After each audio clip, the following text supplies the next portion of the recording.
Hello everyone. My name is Manuel Ordóñez and I am a sixth grader student at the UPY. I'm studying Embedded Systems Engineering and this is my project for the second unit for the instrumentation subject. Here we're going to take a look at this diagram which we have. I'm going to explain.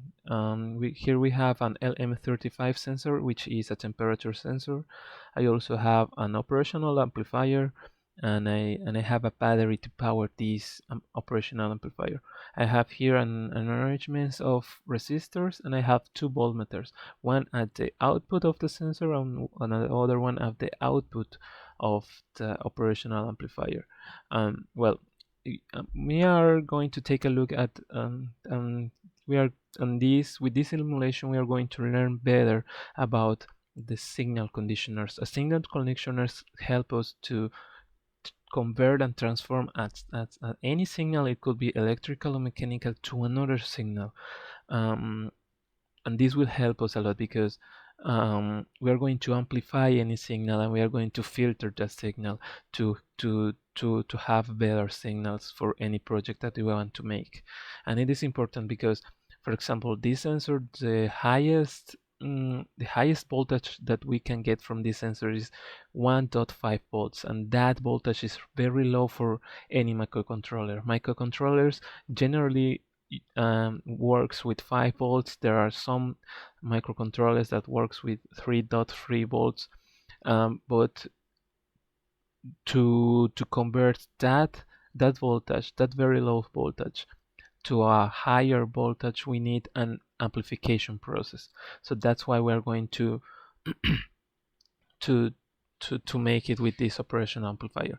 This operational amplifier is it is in a non-inverting configuration amplifier. The output, which is the input voltage, is connected to the non-inverting input, and we have at the inverting input we have an arrangement of resistors, the R1 and the R2, which is the feedback resistors. This is important because the gain of this amplification will depend on the value of these resistors. The gain is done by 1 plus the division of this resistor and this resistor. So the gain for this arrangement of resistors is 5.5. That's the gain. And I have here a battery at 6.04 volts. Why don't we have here a 5 volts power supply? Because this is not an ideal operational amplifier. We are going to get drop voltages at the output, so that's important to mention. Okay, so I'm going to start the simulation, and here we have. Okay, here is the temperature. The temperature of the sensor is set at 103 degrees. Okay, so the datasheet of this sensor tell us that the highest voltage that we can get, it is a linear conversion. Okay, if we have here 103 degrees, we're going to get at the output 1.03 volts. Okay, so this voltage is very low for any application. If we want to I don't know, to make a sensor, a temperature sensor, when we are going to get a microcontroller.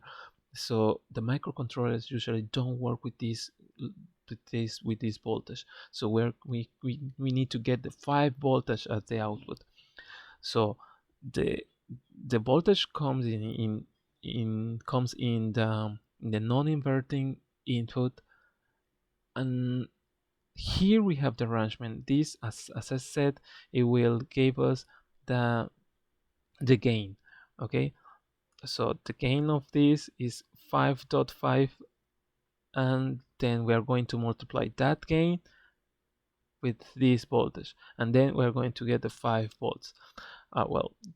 Maybe there is some decimals because this is not very like very precise. Okay, so This is how signal conditioner works. We are getting a sensor, a transducers, and then we are setting already the amplification process. Thank you very much.